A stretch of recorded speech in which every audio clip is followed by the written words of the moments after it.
Exam जो हुआ है उसका क्वेश्चन पेपर मैं लेकर के आया हूँ आपके लिए।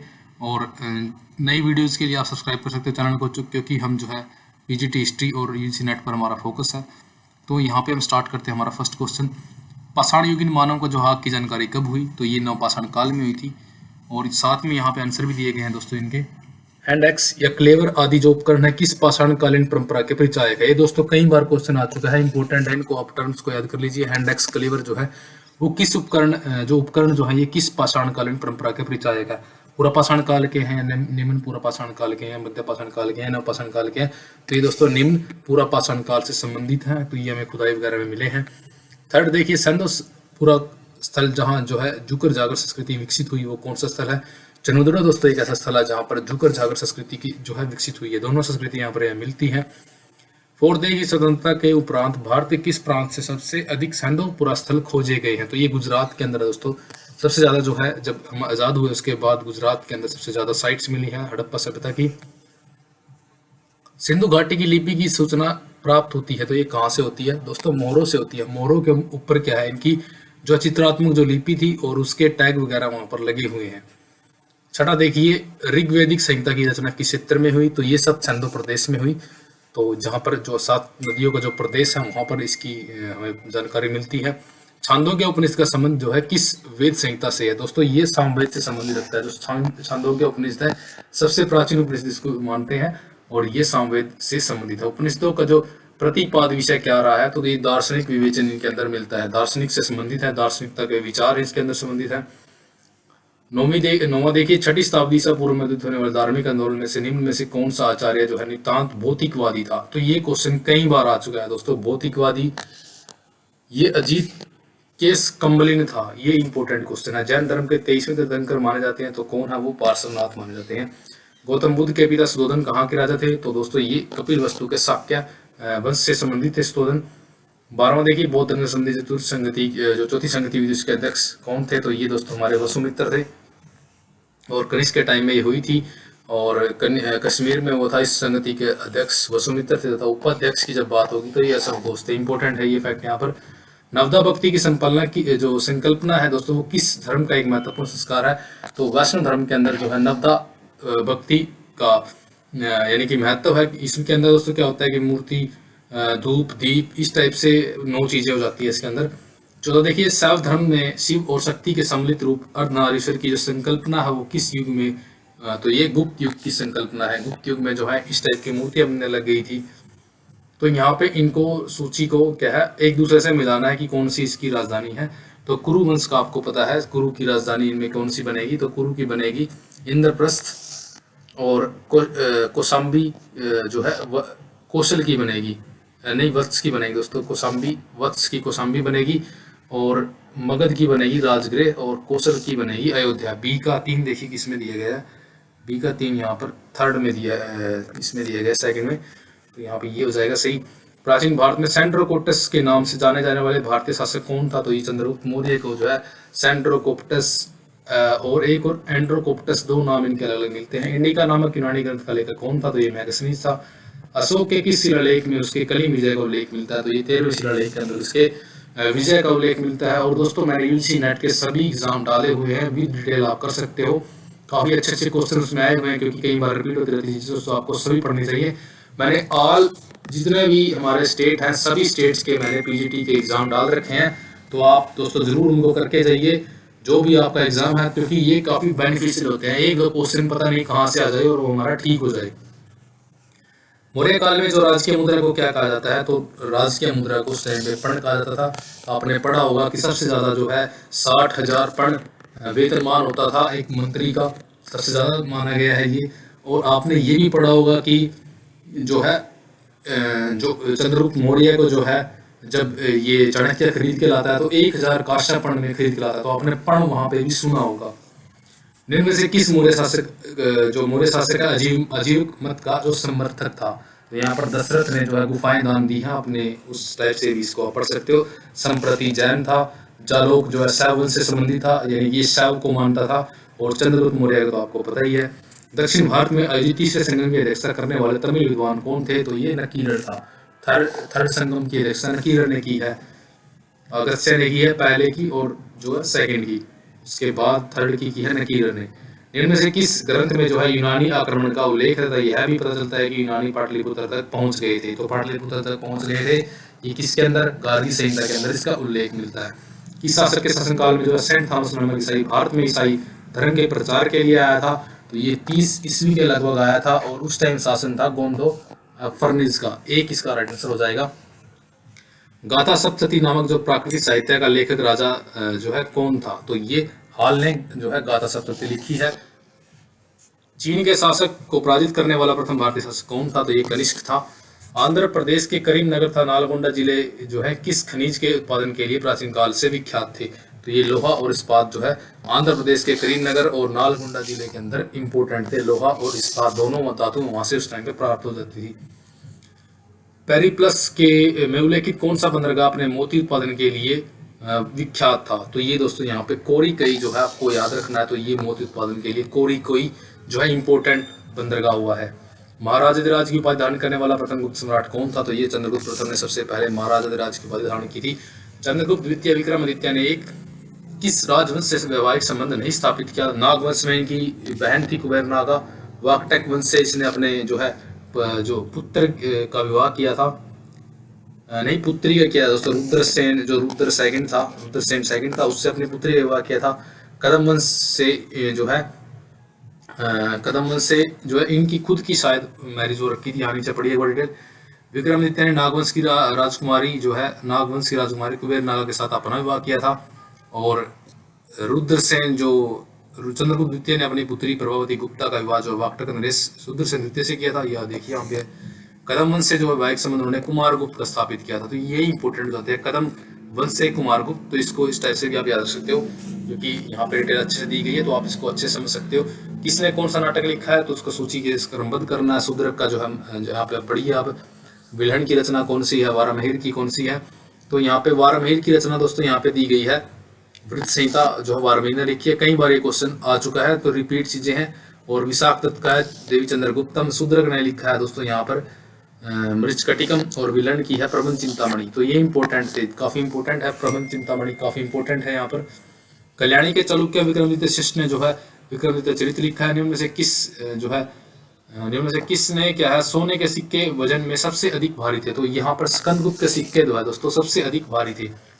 निम्नलिखित अभिलेखों में से किस एक में जो है चंद्रगुप्त के राज्यकाल में हूणों के आक्रमण का उल्लेख मिलता है? तो हूणों के आक्रमण का उल्लेख दोस्तों जूनागढ़ अभिलेख में मिलता है स्कंदगुप्त के। किस अरबी विद्वान ने भारतीय क्षत्रियों को जो है सबूक, फुरिया और कतरिया नामक वर्गों में विभाजित किया था? तो ये किया था इब्न खालदून ने। इंपॉर्टेंट क्वेश्चन दोस्तों आपको फर्स्ट टाइम पढ़ने मिल रहा होगा कि जो है सबूक, फुरिया और कतरिया के अंदर इसने बांटा है, दो वर्गों में इसने बांटा है। तो ये इब्न खालदून ने ऐसा किया है। ये एक अरबी विद्वान था। तो यहाँ पे देखिए नेक्स्ट क्वेश्चन देखते हैं। भारत पर आक्रमण करने वाला प्रथम तुर्क आक्रमणकारी कौन था? तो ये सुबतगी ने सबसे पहले यहाँ पर आक्रमण किया था। भारत पर सबसे पहला तुर्क था ये। इसका नाम आपको याद रखना है। कश्मीरी कवि कल्हड़ ने राजतरंगिणी ग्रंथ को जो है किसके शासनकाल में पूरा किया? तो ये किया था जयसिंह के टाइम में। किस चोल शासक को जो है सुंग तवित चोल यानी करों को हटाने वाला की उपाधि मिलती है? तो ये मिली थी दोस्तों कुलोत्तुंग प्रथम को। चोला के स्थानीय स्वायत्त शासी ग्राम प्रशासन की जानकारी उत्तर मेरु अभिलेख से ज्ञात होती है। तो ये अभिलेख किस चोल शासक से है? तो ये प्रांतक फर्स्ट का है। प्रांतक फर्स्ट का ये अभिलेख है, इंपोर्टेंट है ये। किस चोल शासक ने जो है श्री विजय के सैन्य शासक श्री मारुतोंग विजयतुंग वर्मन को जो है नेगापट्टनम में बौद्ध विहार के निर्माण की अनुमति दी? तो ये दी थी राजराज प्रथम ने। इंपोर्टेंट क्वेश्चन है राजराज प्रथम से संबंधित। कई बार जो है चोरों से क्वेश्चन बहुत ज्यादा आ जाते हैं, 3-3, 4-4 क्वेश्चन हर एक एग्जाम में देखने को मिलते हैं। तो आपको फोकस करना है इसके ऊपर। एक जाति के रूप में कायस्थों का उल्लेख सप्तम किस में मिलता है? तो ये उसना स्मृति में मिलता है। हमने पहले जो पेपर डाला हुआ है उसके अंदर भी इसके बारे में जो है डिटेल से पढ़ा है। तो आप वो क्वेश्चन पेपर देख सकते हो। मैंने आज ही अपलोड किया है और इससे पहले अपलोड हुआ है वो, तो आप वो पढ़ सकते हो। 1194 के जो चंदावर के युद्ध में मोहम्मद गोरी ने किसको हराया था? तो चंदावर का युद्ध जो हुआ जयचंद के साथ हुआ था दोस्तों, इसमें इसको हरा दिया था 1194 के अंदर। ऐबक ने किस स्थान से शासन को संचालन किया? तो हमने पहले जिक्र किया तो लाहौर से। तुर्क के चहलगान का संबंध जो है किस शासक से था? तो ये इल्तुतमिश ने इसको जो है जारी किया था। और बलबन ने इनको जो है खत्म कर दिया था। इनको 40 के 40 जो ये थे। मंगोलों का आक्रमण सप्तम किस सुल्तान के समय में हुआ? तो मंगोल आक्रमण सबसे पहले दोस्तों इल्तुतमिश के टाइम में हुआ था। इंपोर्टेंट क्वेश्चन है। और सबसे ज्यादा मंगोल आक्रमण अलाउद्दीन खिलजी के टाइम में हुए हैं। ये भी आपको जरूर याद होना चाहिए। दिल्ली सल्तनत की गद्दी पर बैठने वाला पहली मुस्लिम शासिका आपने रजिया खिजराबाद किस एक स्थान का परिवर्तित नाम था? तो हमने पहले ही पढ़ा है कि ये चित्तौड़ का एक परिवर्तित नाम था। अलाउद्दीन खिलजी के बाजार नियंत्रण के बारे में विस्तृत जानकारी का प्रमुख स्रोत कौन है? तो ये तारीख फिरोज शाही है। तारीख फिरोज शाही आपको याद रखनी है। इसके अंदर इसकी बाजार नियंत्रण की जो नीति है, इसके अंदर बर्नी ने काफी डिटेल से बताया है। बर्नी की है तारीख फिरोज शाही, तो इम्पोर्टेंट है यहाँ पर। पैगंबर के सेनापति की उपाधि की सुल्तान ने धारण की थी? तो ये की थी खुसरो शाह ने पैगंबर के सेनापति की उपाधि। इंपॉर्टेंट है। और ये हिंदू था पहले, बाद में मुस्लिम बन गया था। तो इसके विरुद्ध क्या है, जब ये सुल्तान बन जाता है, जो अलाउद्दीन के जो बेटा होता है उसको मार करके, तो उसके बाद इसके बारे में जो है काफी वो था कि ये दिल्ली दूर है नारा जो है किस सुल्तान से संबंधित था? तो ये गयासुद्दीन तुगलक से संबंधित है, क्योंकि इसने जो है गयासुद्दीन तुगलक ने जो है ये निजामुद्दीन औलिया को शायद इसने ऐसा बोला था। तो उन्होंने कहा था कि हुंज दिल्ली दूरस्थ। मोहम्मद बिन तुगलक के जो शासनकाल में भारत आने वाला विदेशी यात्री कौन था? तो इब्न बतूता था। तो इसमें थोड़ा दोस्तों डाउट सा लग रहा है कि दिल्ली दूर का नारा जो किससे संबंधित है, गयासुद्दीन तुगलक से जरूर है, लेकिन निजामुद्दीन औलिया है या कौन से हैं, तो इसको आप एक बार जरूर चेक कर लेना। तो मुझे तो औलिया लग रहा है कि औलिया ने ऐसे बोला था। भारत आने वाला विदेशी यात्री आपने पढ़ लिया। दीवाने अमीर कोही का संबंध जो है कृषि विभाग से संबंधित है, और ये दीवाने अमीर कोही जो है मोहम्मद बिन तुगलक ने इसको स्थापित किया था। गुलरुखी नाम से कविताएं करता था सिकंदर लोदी। तो गुलरुखी के नाम से कविताएं करने वाला सुल्तान सिकंदर लोदी था। दक्षिण में बहमनी राज्य का संस्थापक कौन था? तो ये अलाउद्दीन बहमन, हमने पहले पढ़ दिया है, जिसको हसन गंगो भी कहते हैं। और इनको मैच करना था कि कौन किससे संबंधित है, यानी कौन सा वंश किससे संबंधित है। तो यहाँ पर देखिए जो खानदेश जो है उसके फारूकी वंश था उसके अंदर, और बरार के अंदर क्या था, बरार के अंदर जो है हिमादशाही वंश था। और बीजापुर के अंदर क्या था, बीजापुर के अंदर था आदिल शाही वंश, और गोलकुंडा के अंदर था कुतुब शाही, और ब्रीद के अंदर था बीदर शाही। तो यहाँ पर 2 इसका राइट आंसर हो जाएगा। मलिक अम्बर किस राज्य का वजीर था? तो अहमदनगर का था। हम कई बार इसको पढ़ चुके हैं। तालीकोटा का युद्ध 1565 में विजयनगर के विरुद्ध दक्षिण की किस एक शक्ति ने इसमें भाग नहीं लिया? तो बरार ने नहीं लिया था। रार याद रखते उसको। सरक संप्रदाय के प्रमुख आचार्य माना जाता है? तो निम्बक आचार्य को माना जाता है। वह भाषण संत जिसने हिंदी भाषा में अपने उपदेश दिए वो कौन थे? तो यहाँ पर रामानंद थे, इन्होंने हिंदी भाषा में अपने उपदेश दिए। भारत में सुहारवर्दी सिलसिले के लोकप्रिय बनाने के वाले सूफी कौन थे? तो ये थे शेख बहाउद्दीन। बाबर ने राणा सांगा को किस युद्ध में पराजित किया था? तो ये किया था खानवा के युद्ध में।